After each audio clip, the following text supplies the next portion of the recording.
In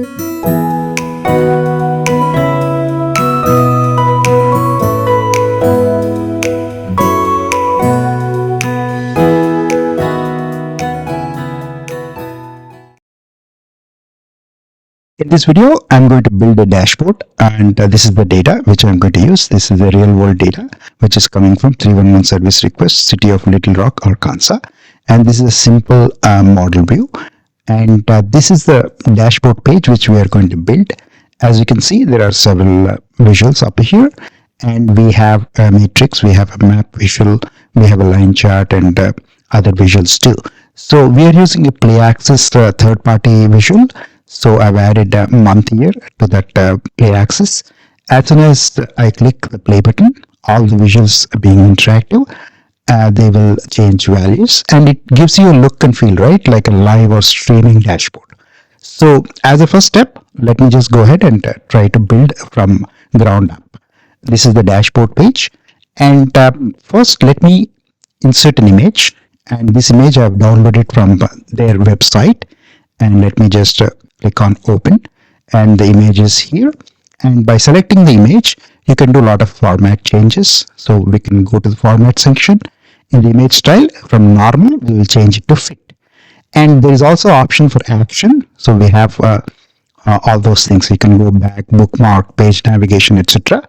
In this case, we will use web URL. I will pass the dataset URL there, so that whenever a user clicks on that image, it will be taken to the dataset source. So that's the URL. And in Power BI Desktop, you have to control plus click on the image, and immediately you're pointed to the web URL. This is the web URL. This is the dataset. This is 311 service request, Little Rock, Arkansas, USA. And as you can see, there is a table up here. It's still loading. Once it loads, you have those tables and other visuals which are visible, right? So what I've done is I've just gone ahead and copied the URL, copy, and pasted in that image format section, web URL placeholder. So that way, that's how we could, once we click on that image, we could come here to this web page, right? The Power BI application has already taken us to this web URL. So as I said, this is the table view, and several visuals are there.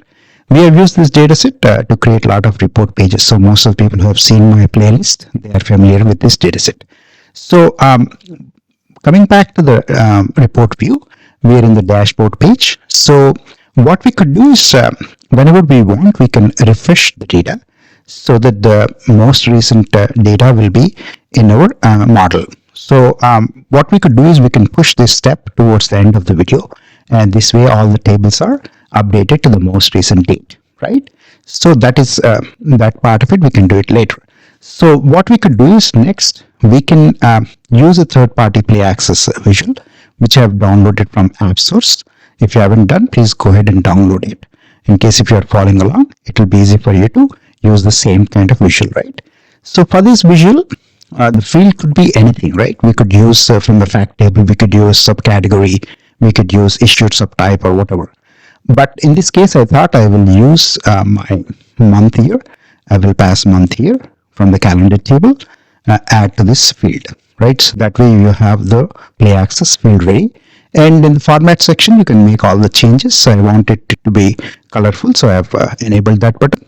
And by default, the time is 1000 milliseconds. I'll change it to 3000 so that you have some time, right? So when you click on the play button, visuals will change, and the time is 3000 milliseconds. So you can do all the formatting based on your needs. You can do all the format changes. So that part of it is also done. We have inserted an image, and also we have used a play access button, right? So let us try to build the dashboard. Let us try to add other building blocks. So what we could do is we can bring the matrix here, and the matrix, there are rows, columns, and values. For the rows, let me go to my fact table, drag issue type onto the rows. And to the value section, earlier we have created a measure, which is nothing but count rows of the fact table, which is called as number of complaints. Let me drag it to the values section. So in case if you need, you can add more metrics here. So let me just go ahead and check in case if I have any other metric which is interesting. So let me check for average. So what I want to do is I want to find out average days between ticket open date and ticket close date. I don't think so. I've created that measure. So no worries. What we could do is we can go to the measures table, right click and create a new measure. So let me just go ahead and try to zoom in so that you can see the code here. So let me just name that as average days for closing, because in the fact table we have two columns: ticket created date, ticket close date. So what we can do is we can use the iterator function average x, which expects a table as parameter, first parameter. So let us pass that fact table, and for the expression we can use another DAX function, which is date diff. Let me type in date diff here. So date diff expects three parameters, which is date 1, date 2 and the interval. And like I said, there are two columns which we are interested in: ticket created date, ticket closed date, right? Those are for date 1 and date 2 respectively. And for the interval, I wanted to find out average days, right? So I can add the for the interval day, right? So let me add the second parameter here. Let me add the ticket close date time. So this is the second parameter for date 2. And for the day, for the interval, let me add the day. Based on your needs, you can add any other options available there. But for now, let us stick to day and close the parenthesis for the date diff and also for the average x. Again, our data is to the day level, so we should get an average x for the day level. So let me just commit to it, and let me just keep the default decimal to places. So let me just go ahead and drag it. It's automatically added to the values section of this matrix. So let me try to increase the size so that you can see. So this is the average number of days for closing. So all the other categories are there on the issue type. So let me just go ahead and make the changes to the format for the measure. Let me make it as whole number. So you have your three columns here in matrix: issue type, number of complaints and average days. So like always, we can do all the formatting. So I have done the formatting to save time. So what we could do is you can highlight the visual and go and change the cell elements. In case if you need, you can also add any kind of conditional formatting and dedicated for the font color, background, etc. Right? So we are trying to make it simple because in this case we just wanted to build a dashboard in a short span of time. So we can add the middle color, etc. so that the matrix will be colorful, right? So we have for the rows issue type, and for the values we have number of complaints and average days for closing. Now that that is out of the way, what we could do is we could just go ahead and try to create another visual. So we can bring in a map visual, because in our fact table we have longitude and latitude. So we could just bring those things over here. You can use any kind of map visual. So for the longitude, I've already categorized the data type as geographical originally in the data. So what we could do is we can just go ahead and make sure that those appropriate fields are latitude and longitude are placed in those respective fields, so that we have a map visual. It's already populated. So after the bubble size, we can add number of complaints. And for the tooltips, we already have a street address. So let us try to bring in the street address and drop it there. So for the visual level, you can change the name of the field so that it makes sense, right? So what we could do is we can change it as a street address here. Original field value will be intact, but in case if you want, you can change the field names for the visual level too. So as shown here, we can bring in another calculated column. This is a new repeat which we have created earlier some time back. So we can make sure that the name is changed here, so that what happens is whenever the play access button is clicked on the play access visual, so these values will change. I have done some formatting to the map visual.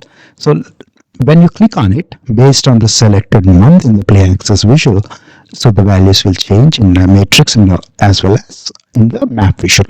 So if you hover over any data point like shown here, you will in addition to the latitude and longitude, you will also see the tooltips. We have added two fields to the tooltip. So that way it is kind of good, right, for the user. Once based on the selection, so the user also can see, in addition to the matrix values, user also can see what are the values in map, and in case if they want to look at the longitude and latitude, they can see. Again, let us try to go back and see. We have created one measure here. So in model view, you can create folders and subfolders in any table. So in this case, the measures table, I've added a final dashboard folder. So that the reason is these measures are going to sit in this final dashboard folder. So that way, in case if you want to refer back to this report page at a future date, you have all those measures sitting in respective folders. It will be easy for you. Maybe for a short time you'll remember, but in the long run you might not remember. So this way, keeping all those measures in separate folders is a pretty good idea. So for this dashboard, we have to create a total 6 measures. So let us go ahead and create the next measure. Now that we have seen briefly seen the fact table. So what I thought is, let me just create another measure. Let me name it as tickets opened equal to, we can use the calculate function for the expression. We can add a number of complaints, and there is a column in our fact table which is ticket status.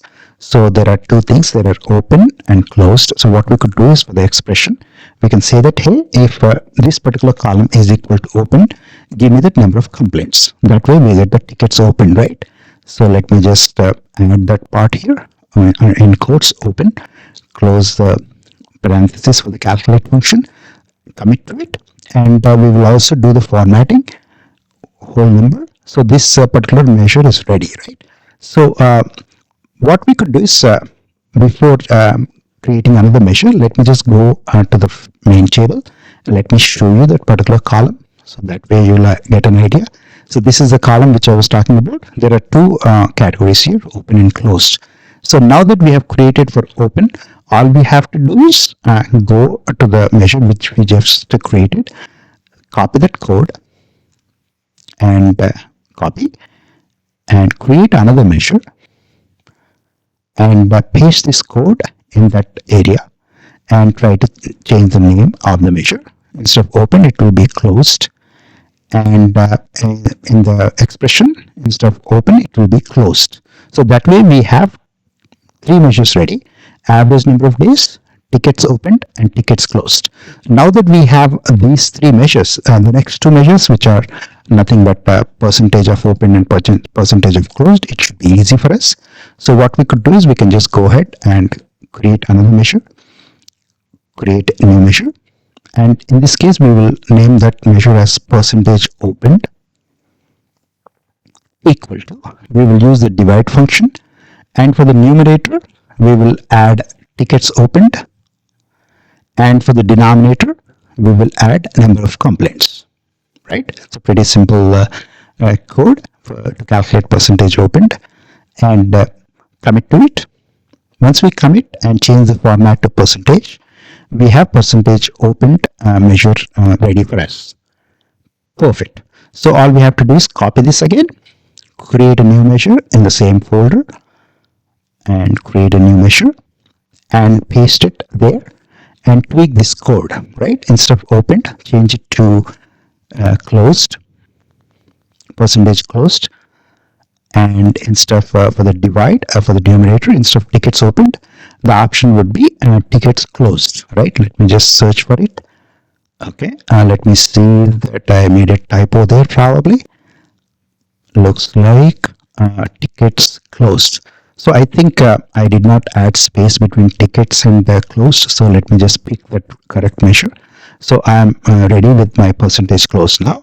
So commit to it, format it. Let me quickly go back to my tickets closed measure. Let me add space between those 2 words and commit to it. So perfect, right? We have all those measures ready, 5 measures. So all we have to do is probably create another measure. So these things are ready now. So what we could do is, we can quickly go back to our table view, and whenever we are creating report pages or anything, at the start we have to look at the data. So once we look at the data, then we will understand Maybe visually we can see some trends. Like in this case, in this particular column, there are a lot of categories. Request outcome. So we have option to create another measure based off of this column. For example, completed. And there is another column also, request activity. So like I said, we have to spend some time in understanding the data. That way we will be able to create meaningful reports, right? So there are several columns here. So what I do is practically is that I spend more time understanding the data, at least as far as I can do a better job understanding the data. Then once I understand, I can easily create report pages that make sense, right? So this is the calculated column which we have added to the tooltips in the map visual. So this is what we have created a while ago.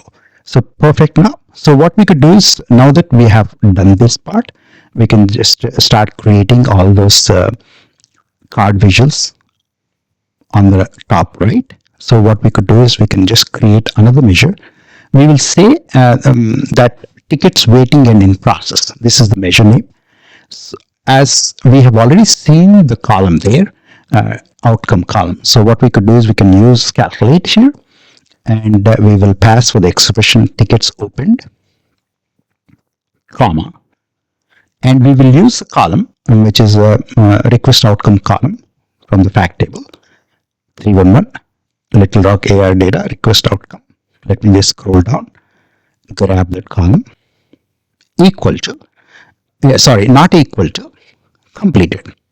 So we by checking this filter expression, what happens is that with this expression is evaluated in this context and will give us the tickets waiting and in process, because the expression is tickets open, right? So this should give us probably, as far as I understood the data, this should give us the tickets waiting and in process. So that measure is also ready.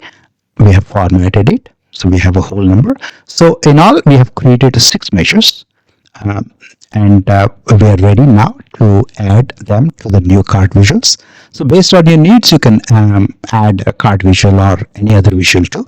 So like I said, I just wanted to keep it simple. I want to pack in a lot of visuals here, but I am also aware of the fact that I should not crowd the dashboard. I just wanted to give the user kind of a glimpse into the data, and that way user will be able to kind of understand the underlying trends in the data by just looking at all those visuals, right? So I just wanted to make sure that it is simple and not overcrowded. So I just wanted to make sure about that. So I've added all those measures here, and you can do based on your needs, you can add formatting. I just did some basic formatting here. In case if you're using new card visuals, you're probably aware of all these options, right? You can add your accent bar and glow, shadow, or whatever, right? So I just wanted to make sure that the dashboard page also looks colorful. So we have all these visuals working, and as soon as the play button is clicked on the play axis visual, all those visuals are changing, and that's a pretty good thing. And you can change you can tweak the time milliseconds of the play axis. So based on your needs, you can make it faster or slower. So in this case, I just kept it at 3000 milliseconds. So this is already looking awesome. So this way, the user who is working on this report in this dashboard page will be able to see a lot of things here. You can zoom into the map visual too. Perfect. So let me just stop that play axis. You can move forward and rewind also in those using the play axis visual. So let me add a line chart here. Now that we have tickets opened and tickets closed, I thought I can add a line chart. So what I could do is, for the x-axis, instead of the tickets opened here, I could bring in the date from the calendar table to the x-axis. Because for the line chart, I have y-axis and secondary y-axis, right? So let me bring the date here to the x-axis. For the y-axis, let me bring my tickets open. We have just created that, right? So tickets open measure to the y-axis. Let me drag that. And to the secondary y-axis, let me drag my tickets closed. Let me drag that onto the secondary y-axis. At this instant, it looks pretty crowded, but trust me, once the selections are made based off of the play axis play button, based on the selected month, this will be much more cleaner, and you'll be able to understand and look at distinctly the opened and closed tickets also. So based on your needs, you can do all those formatting. I've changed the color, and I've changed the line color too, and I've added for the legend that title. So I've just made it simple. Like I said, even though now it looks pretty crowded, it should be easy. I've added the markers and as such, right? So we have the line visual also ready, and whenever you click on play axis based on the month, the values in the line chart also will change, and you will be able to distinctly visualize the tickets opened versus tickets closed. So that way you can hover over any point, those things are also visible. That's perfect, right? So we have taken care of that, and let me also add another visual here. So let me add this visual, and for the y-axis, let me just bring in my, let me just scroll down and see what are the other columns I can bring in. Let me go to my main table.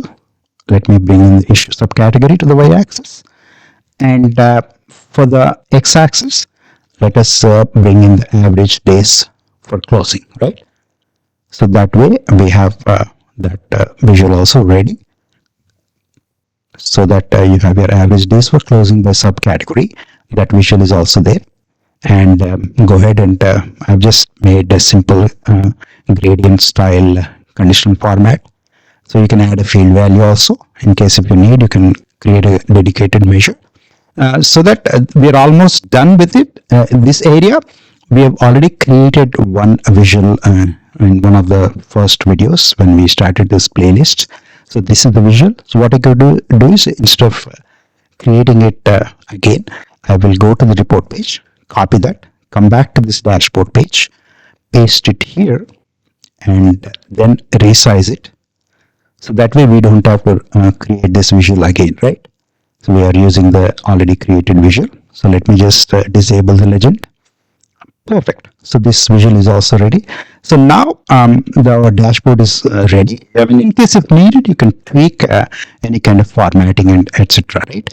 For the y-axis, I am changing into categorical, and I can sort this stacked bar chart axis by year.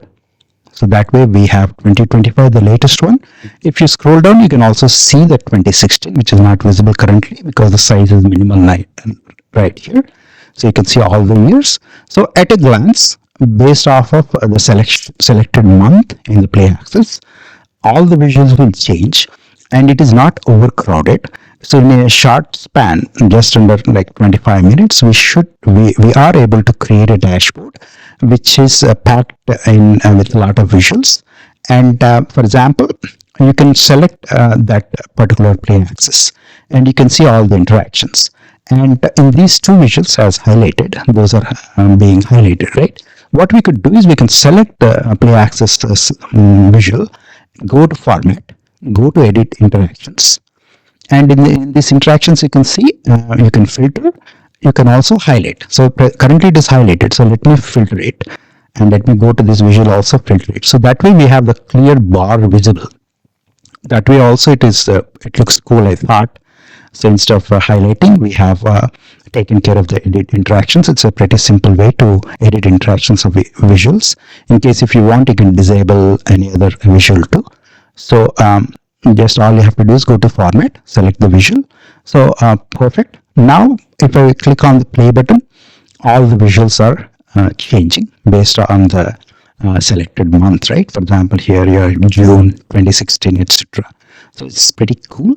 And in a pretty short time, we were able to create a dashboard page, and we have given access to the user to click on the play axis, play buttons. They can go forward, they can rewind to whatever, they can zoom into any kind of month, whatever month they want to look at, they can do that. And the reason why I've used play axis is that it will give you a streaming or a live dashboard look, right? So it's automatically, it is scrolling through all the data points, all the months and years available in the data. So that way we have a kind of a streaming or a real dashboard look. That's the reason why I've used. You can always use a regular slicer instead of play access, or based on your needs you can do that. So that way user also can go and pick any kind of month they want. So but play access, it's automatically scrolling through all the months available in the data. It's perfect, right? So now that we have created this dashboard, one thing which is left is for us to refresh all the tables. If you remember, at the start we thought we'll do it. Once we click on that button, it will update all the tables. It will refresh all the tables in the data model. So that means it will go back to our data source page, and the way in which we have downloaded this particular data, it will go and pick up the most recent data. As of the date of recording, it is pulling in all the details here, and this is more than 550 MB data. So it takes a while for the data to be loaded into Power BI desktop. So you can see all the progress here, all the data, all the tables are being populated and it is being pulled. It's done now. As you can see, we have the numbers are changed a little bit from the start of the video and till now. It's pretty cool. And like I said, if you click on the play access button, all the visuals are changing. With minimal effort, we could achieve this part. And in normal cases, you might have to spend more time to be a little bit creative and probably add a lot of bells and whistles to the dashboard page. But in this case, I thought in a short amount of time, we have to kind of create a dashboard. So whenever in real world, in case if the time crunch is there, you could create a dashboard and create the visuals which will make sense, right? So this is perfect. And from raw data, we could create this dashboard. Thanks for watching, and see you in the next video.